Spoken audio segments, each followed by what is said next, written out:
When the 40th anniversary of the first manned lunar landing was celebrated recently, among those looking back proudly were former Grumman workers who helped build the Lunar Module, and one of the men who actually rode in it. Chris Collora reports. Apollo 9 astronaut Rusty Schweickart was in Uniondale recently to celebrate the 40th anniversary of the first moon landing with former Grumman workers who designed and built the Lunar Module. You know, everything worked perfectly. We never had any real problem with the Lunar Module, so a lot of credit to these people here tonight.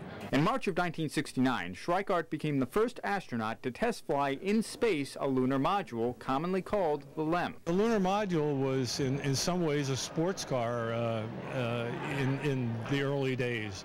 It was very maneuverable. It had to be to land on the moon, and it was a pleasure flying it. Here at the Cradle of Aviation Museum, Schweickart reminisced with former Grumman president Joe Gavin. We've been good friends.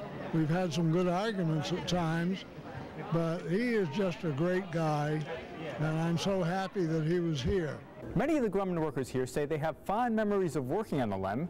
They say that Grumman was a very exciting company to work for at a very exciting time. Because this is the first time for everything. In the bays they had lunar landscapes that they would practice on, and some of those are on display here. The astronauts would come in and practice on these lunar landings and land looking at TV cameras in the windows of the LEM. And so it was kind of exciting, you know, to see that taking place at the same time. It was kind of an overwhelming experience,